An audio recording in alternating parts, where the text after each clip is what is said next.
예, 그럼 지금부터 제19차 정책조정회의를 시작하도록 하겠습니다. 먼저 박찬대 원내대표님의 말씀 있겠습니다. 김건희 특검법은 국민의 명령이자 역사적 책무입니다. 하루가 멀다 하고 김건희 여사와 명태균 씨가 대통령 특별 열차에 동승했다. 김 여사가 명태균 씨에게 돈봉투를 줬다는 등 국정농단 의혹들이 연거푸 쏟아져 나오고 있습니다. 이 와중에 대통령은 태평하게 골프 치러 다녔다고 합니다. 김건희 특검의 명분은 커지고 민심은 폭발 지경인데 대통령의 상황 인식은 저 멀리 안드로메다에 가 있습니다. 민주당은 국민께 약속드린 대로 오늘 국회 본회의에서 김건희 특검법을 통과시키겠습니다. 민주당은 오직 민심을 따르기 위해 그동안 국민의힘이 요구했던 내용을 대폭 수용해 수정안을 마련했습니다. 그러나 국민의힘은 있는 핑계 없는 핑계 쥐어 짜내면서 김건희 특검법 처리를 반대하고 있습니다. 국민은 김건희 여사도 평범한 일반인처럼 수사받으라는데 국민의힘에게 김건희 여사는 절대 수사받으면 안 되는 성역입니까? 일관성도 없고 명분도 없는 묻지마 반대는 국민의 분노만 키울 뿐입니다. 민심을 따르겠다고 큰소리 뻥뻥 쳤던 한동훈 대표도 마찬가지입니다. 용산 김건희 윤석열 대통령 부부 방탄이 국민 눈높이이고 민심이라고 호도하다간 국민께 뺨 맞고 낙동강 오리알이 되는 건 시간 문제입니다. 다시 한번 말씀드리지만 김건희 특검을 하라는 것이 민심입니다. 수풀에 고개를 박은 꿩처럼 현실을 회피하지 말고 민심을 직시하십시오. 윤석열 대통령에게도 경고합니다. 분노한 민심을 우습게 보지 마시길 바랍니다. 이 나라의 진짜 주인은 김건희 여사도 윤석열 대통령도 아닌 국민입니다. 김건희 특검법을 또다시 거부한다면 주권자 국민께서 해고를 명하실 것입니다. 경제 한파가 몰아치고 있는데 정부는 대책이 없습니다. 큰일입니다. 코스피 2,500선이 처참하게 무너졌습니다. 나흘 동안 시가총액이 무려 120조가 증발했습니다. 원달러 환율도 심리적 한계선인 1,400원을 넘어섰습니다. KDI를 비롯한 경제 기관들은 올해 하반기 경제 성장률을 일제히 하향 조정하고 트럼프 리스크가 본격화되는 내년엔 더 떨어질 것으로 전망했습니다. 국민들은 이러다 나라가 망할까 걱정이 태산인데 대통령은 한가하게 남의 다리 긁는 소리나 하고 있습니다. 윤석열 대통령은 최근 임기 후반기 기조로 양극화 타개를 언급했습니다. 초부자 감세와 민생 예산 삭감으로 최악의 양극화 불평등을 초래한 장본인이 할 소리입니까?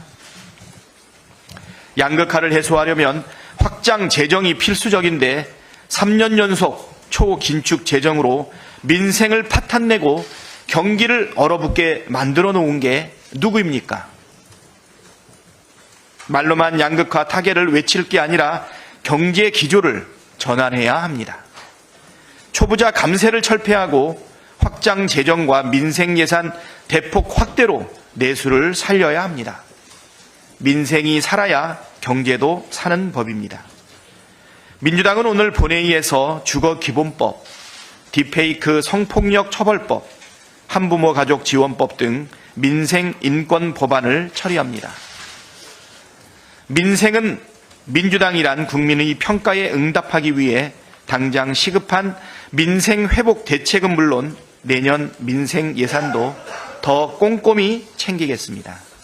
이상입니다. 네, 다음은 진성준 정책위 의장님의 발언이 있겠습니다. 네, 벌써 시험이 시작됐을 것 같은데 오늘은 2025학년도 대학 수학능력 시험일입니다. 전국 52만 수험생 여러분을 민주당은 응원합니다. 학부모님과 선생님들께서도 그간 수고 많으셨습니다.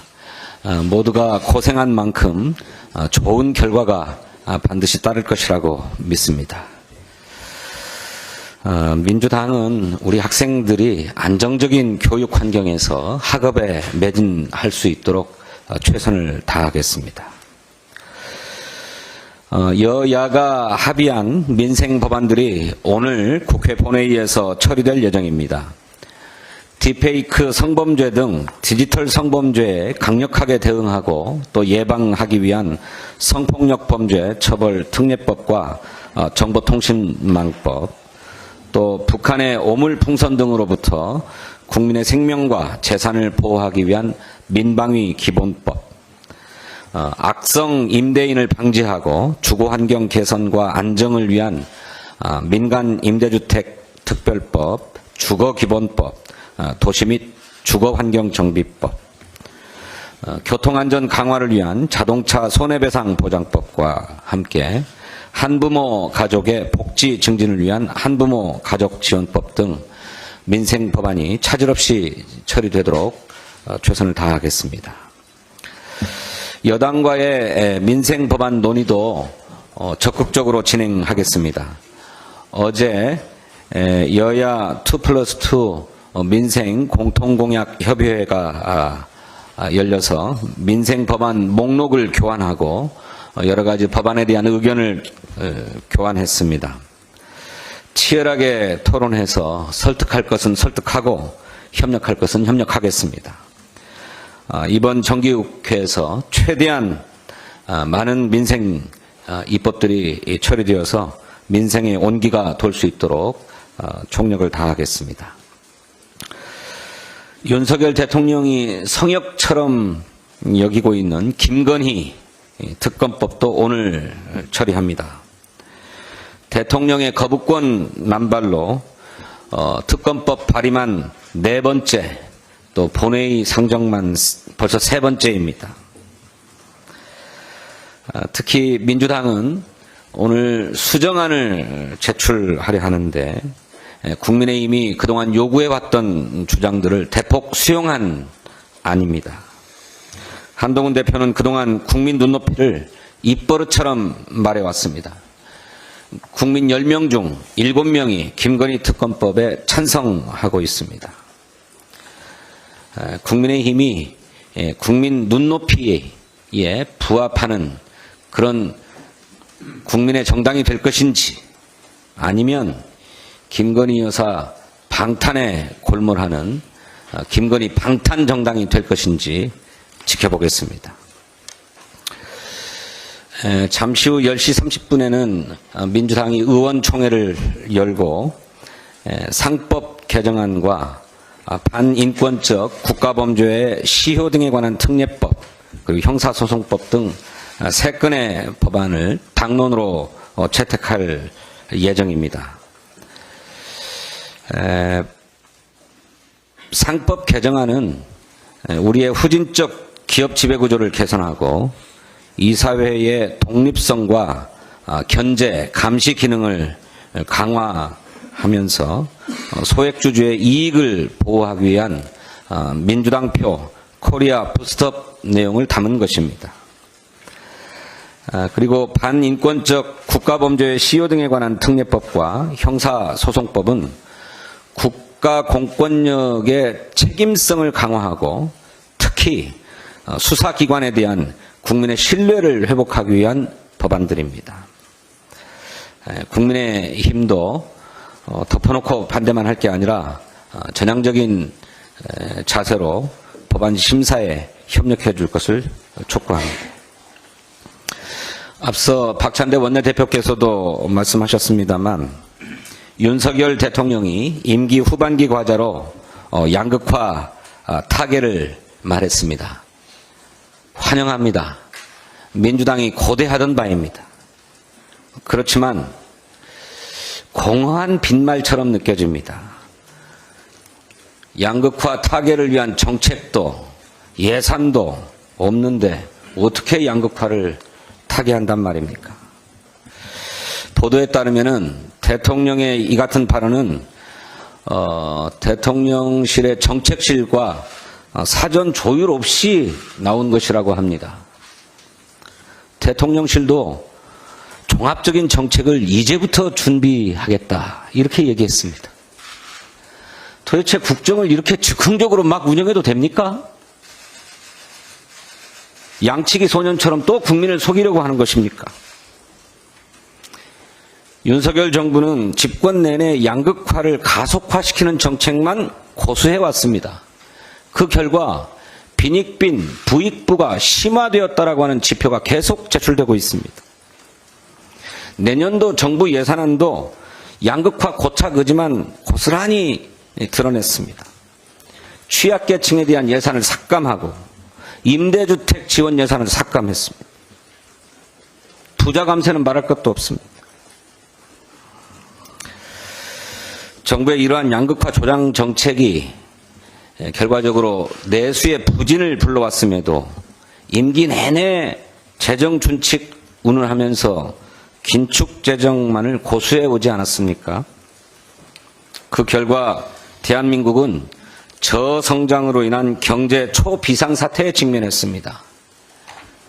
지난 12일 KDI는 올해 경제성장률 전망치를 기존 2.5%에서 2.2%로 낮췄습니다. 그러면서 미국 대선 결과로 불확실성이 증대한 만큼 앞으로 경제성장률이 1%대로 떨어질 수도 있다고 하는 경고도 덧붙였습니다. 많은 전문가들도 복지, 교육 예산에서 정부가 해야 할 역할을 안 하면서 양극화를 가속화시켰다고 지적하고 이제 적극적으로 재정을 운용할 시점이라고 강조합니다. 윤석열 대통령은 더 이상 거짓말로 국민을 속이지 말길 바랍니다. 정책과 예산의 뒷받침 없는 양극화 타개는 공허한 정치적 수사에 불과합니다. 양극화 타개에 진심으로 의지가 있다면 지금이라도 내년도 예산안에 민주당이 주장하는 민생 예산을 대폭 증액 반영하고 야당이 제안하는 민생 입법도 전향적으로 수용해야 할 것입니다. 감사합니다. 네, 다음은 박성준 원내수석님의 발언이 있겠습니다. 윤핵관들의 한동훈 대표 퇴출 작전이 실행되고 있습니다. 이준석 대표처럼 쫓겨나고 싶지 않다면 이제 한동훈 대표는 선택을 해야 합니다. 정부 여당의 집안 싸움이 참 꼴불견입니다. 노선 투쟁도 아니고 당 온라인 게시판 비방글을 가지고 그 책임을 당대표에게 몰고 가는 것을 보니 역시 윤핵관들의 기획과 발상은 참으로 수준 이하입니다. 국민의힘 당원 게시판에 윤석열 대통령 비하글이 한동훈 대표와 가족의 이름으로 올라왔다는 의혹만으로 친윤 정치인들은 각종 의혹을 제기하며 한동훈 대표를 공격하고 있습니다. 심지어 추경호 원내대표는 본인이 당대표도 아니면서 사무총장에게 진상을 조사해달라고 요구했다고 합니다. 친윤과 원내의 양동작전, 합동작전이 펼쳐지고 있습니다. 지금 용산 대통령실과 친윤 의원들은 한동훈 대표를 몰아내기 위한 작전에 들어간 것으로 보입니다.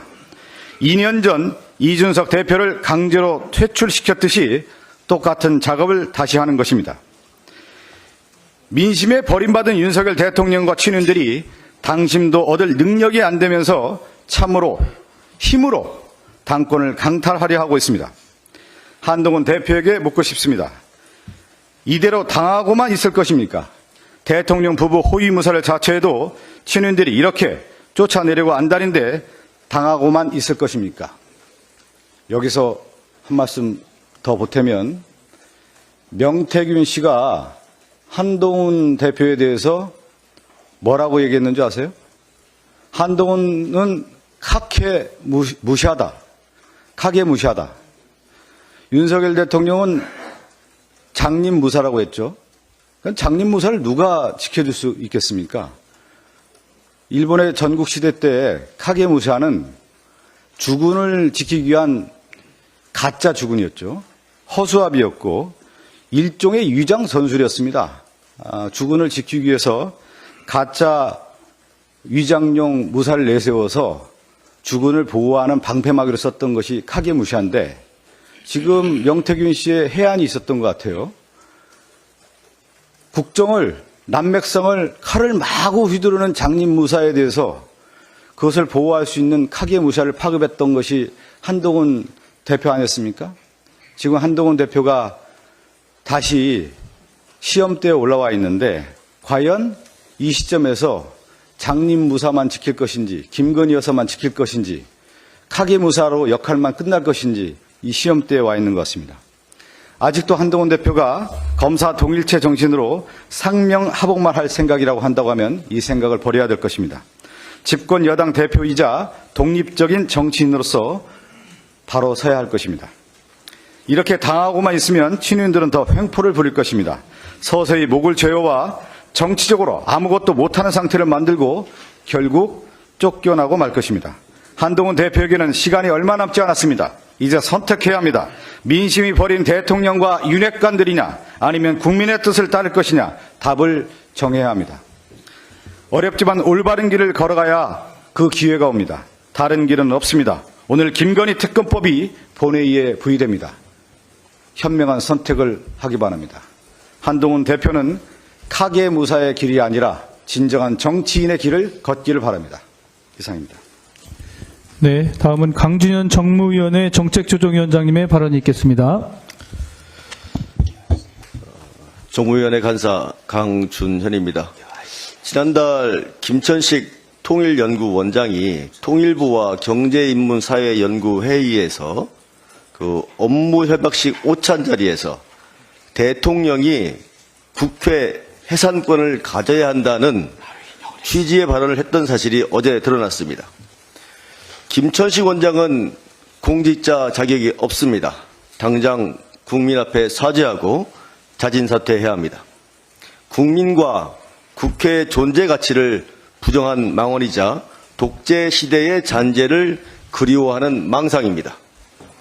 대통령의 국회 해산은 박정희와 전두환 군사 정권에 의해 자행됐던 민주주의 파괴 역사이자 헌법 정신과 법치주의를 심각하게 훼손했던 독재 정권의 상징적 잔재입니다. 국회는 국민의 대표로 구성된 입법기관으로 행정부의 권력을 견제하고 균형을 유지하는 민주주의의 핵심 기둥입니다. 해당 발언은 헌법이 정한 삼권 분립의 원칙을 위협하고 민주화 이후 어렵게 쌓아온 헌정체제를 뒤흔드는 행위입니다. 헌법을 부정하면 반국가 세력이라고 말한 게 윤석열 대통령 아닙니까? 그 헌법 정신을 정면으로 위배하는 인사를 대선 캠프에 영입하고 국책연구기관인 통일연구원장에 임명한 윤석열 정부는 반국가 세력입니까? 더구나 통일연구원장은 한반도의 평화와 민주주의 발전을 위한 연구와 정책 개발을 책임지는 자리입니다.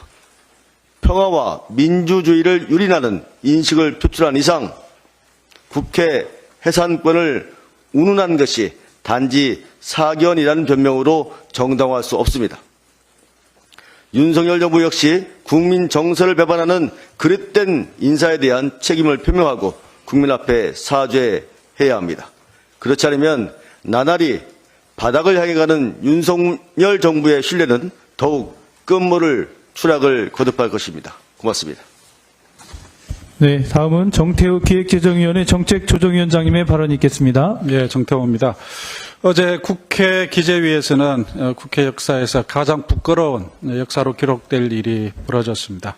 송원석 국민의힘 위원장과 국민의힘 의원들이 사전 모의해서 상임위 전체의 소집을 3분 전에 의원들에게 통보하고 다른 야당 의원들이 참석하지 못하는 상황에서 자신들만으로 1분 20초 만에 안건을 처리하는 그런 도둑 같은 짓을 자행했습니다. 기재위 예산결산소위에서 심의한 2025년도 기재위 관련 예산안에 대해 기재위 전체의 논의를 봉쇄하기 위한 저열한 꼼수였습니다. 앞서 기재위 예결소위는 지난 7일부터 어제까지 3차례 회의를 열어서 소관 예산 심의를 완료했습니다. 정부의 예비비 삭감 규모에 대한 입장 차이로 인해서 여야 간의 합의는 이루지 못했습니다. 민주당은 예산안의 원만한 타결을 위해서 하루 종일 여야 간사 간 협상을 진행해 왔습니다. 최종 타결을 위해서 오후 4시 30분경에 박수영 국민의힘 간사가 저희 의원회관 사무실을 방문했고 저는 민주당의 타협안을 제시했습니다. 그리고 박수영 간사는 송원석 위원장과 정부를 설득해 보겠다고 약속하고 떠났고요. 저는 그 답을 기다리고 있었습니다. 그런데 갑자기 오후 5시 7분을 조금 넘은 시간에 기재위 전체 회의를 오후 5시 10분에 그러니까 약 3분 전에 소집한다는 문자가 기재위원들에게 발송됐습니다. 3분도 안 되는 시간 안에 회의에 참석하라는 문자였습니다. 대부분의 의원들이 의원회관에서 대기하고 있던 우리 민주당 의원들이 회의장에 도착했을 때는 이미 법률안을 상정하고 소위에 회부하고 전체 회의를 산회한 상황이었습니다. 원래 간사 간 합의되어 있던 25년 예산안의 심의는 하지 못했습니다. 하지도 않았습니다. 송원석 위원장과 국민의힘 의원들만으로 사전에 짜여진 각본에 따라 날치기로 안건이 처리된 것입니다. 국회의원의 법률안 심의 표결권은 국민에 의해서 선출된 국가기관으로서 국회의원이 그 본질적 임무인 입법에 관한 직무를 수행하기 위해 보유하는 권한으로서의 성격을 갖고 있습니다. 국민의힘의 독단적 안건 처리로 인해 국민 경제와 나라 살림에 기여해야 할 기재위의 예산안 논의는 사실상 불가능해졌습니다. 또한 402건의 법률안 중 상당수 쟁점 있는 세법안이 토론도 없이 소위로 넘어갔습니다. 이것도 사전에 양당 간사 간에 사전에 대체 토론을 하기로 합의되어 있던 상황입니다. 송원석 위원장의 행태는 상임위의 예산안 심의 확정 권한을 박탈하고 납세자인 국민의 대리인인 국회의원의 회의 참석권과 발언권을 심각하게 침해한 것입니다. 이러한 송원석 위원장의 행태는 날치기 수준이 아니라 그야말로 상임위 도둑질이라 할 것입니다. 저희 민주당 기재위 위원들은 어제 기재위 전체회의가 원천 무효임을 선언하고 오늘 오전 10시 전체 회의 소집 요구서를 제출을 했습니다. 송원석 위원장은 간사 간 협의에 의해 위원회를 운영하도록 되어 있는 국회법 입법 취지를 위반했습니다. 그리고 국민의 대리인인 국회의원의 심의 표결권을 박탈했습니다. 이에 민주당 소속 기재위원들은 송원석 위원장의 반민주적 행태에 대해 윤리위 제소 등을 포함해서 그 책임을 끝까지 묻기로 했습니다. 국민의힘이 의도하는 바는 분명합니다. 기재위 상임위를 당분간 파행시킴으로써 2025년 예산안에 대한 위원회 차원의 심의를 봉쇄하고자 하는 것입니다. 민주당은 상임위 전체의 소집을 관철시키고 또 송원석 위원장에 대한 책임을 끝까지 물음으로써 위원회 차원의 엄격한 예산 심의가 반드시 이루어질 수 있도록 하고 국민의 삶을 지키는 데 최선을 다하겠습니다. 감사합니다. 네, 다음은 임미애 농해수 의원님의 발언이 있겠습니다. 반복되는 쌀 가격 하락과 과잉 생산, 내년도 예산안에 근본 대책 마련하여 민주당이 해결하겠습니다. 안녕하십니까. 더불어민주당 농어민위원장이자 농해수위 소속 임미애 의원입니다. 국회 농해수위 소속 더불어민주당 의원들이 국회 본청 앞에서 쌀값 정상화를 촉구하고 무능한 윤석열 농정을 규탄하며 16일째 농성을 이어가고 있습니다. 그 와중에 쌀값이 또 떨어졌습니다. 지난 11월 5일 기준 산지 쌀값은 18만 2,700원으로 10월 이후 지속적으로 하락 추세입니다. 쌀값은 농민의 목숨값입니다. 이러한 상황에서 농민들의 고통은 날로 깊어지고 있습니다. 이번 주 한농연 회원들의 거리투쟁에 이어 다음 주도 농민들의 시위가 예정되어 있습니다. 이 겨울 농민들을 거리로 내몰는 반정부 투사로 만드는 윤석열 정부와 국민의힘은 농정 실패 책임을 인정하고 농민들께 사과해야 합니다. 정부는 수학기 쌀 격리 발표 이후에 쌀값이 오를 것이라고 자신했지만 시장은 이를 신뢰하지 않고 있습니다.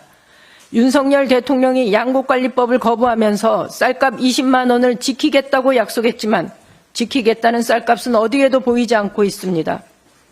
정부의 쌀 가격 지지 정책이 실질적으로 시장에서 작동하지 않는다는 점만 여실히 드러났습니다. 정부는 보다 확실한 정책적 의지를 보여줘야 합니다. 쌀값 안정화 대책의 핵심은 적절한 시기, 한 번에 충분한 물량을 시장 격리하는 것입니다. 윤석열 정부에 촉구합니다. 신곡 20만 톤의 추가 격리를 통해 신속하게 떨어진 쌀값 회복에 나서야 합니다. 더불어민주당은 내년도 예산안에 쌀 생산량을 획기적으로 조정하기 위한 민주당표 쌀값 정상화 예산을 담아 쌀값 문제를 근본적으로 해결하겠습니다. 먼저 쌀을 타작물로 전환하기 위한 예산을 대폭 확대하겠습니다. 전략작물 직불제 면적 및 단가를 인상하고 사료용 벼 재배 확대, 밀 직불금 확대, 친환경 벼 재배 직불 단가 인상을 추진하겠습니다. 이를 통해 쌀의 생산 과잉 문제를 해소하고 다른 곡물의 자급률을 높이는 일석이조의 효과를 거둘 수 있도록 하겠습니다. 둘째, 식량 안보 및 국제 협력 강화를 위한 공공비축 물량과 식량 원조 물량을 확대하겠습니다. 이를 통해 국내 식량 안보를 강화하고 국제 식량 원조 활동에도 적극 기여하겠습니다. 이 외에도 쌀 소비 촉진 지원 예산과 쌀 가공 산업 확대를 통해 쌀값 안정과 식량 안보 확대를 달성하겠습니다. 더불어민주당은 사전적 쌀 수급 대책 예산을 대폭 확대하고 양곡관리법 개정안도 또한 속도감 있게 처리하겠습니다. 동 개정안을 통해 사전적 쌀 수급 정책에 대한 보다 확실한 근거와 지원책을 마련하고 정부 정책 실패에 따른 쌀 초과 생산에 대해서는 정부가 그 책임을 다하도록 하겠습니다. 정부 여당에게 촉구합니다. 더불어민주당의 쌀 생산량 조정에 대한 예산 심의에 적극 협조해 주시기 바랍니다. 2025년이 예산과 정책을 통해 쌀값 정상화를 이룬 원년이 되도록 뜻을 모아주시길 바랍니다. 더불어민주당 농해수위 위원들은 쌀값이 제자리를 찾을 때까지 투쟁을 멈추지 않을 것입니다. 내년도 예산으로 쌀값을 지키고 농업 농촌을 지키겠습니다. 감사합니다. 네, 그럼 이상으로 제19차 정책조정회의를 모두 마치겠습니다. 감사합니다.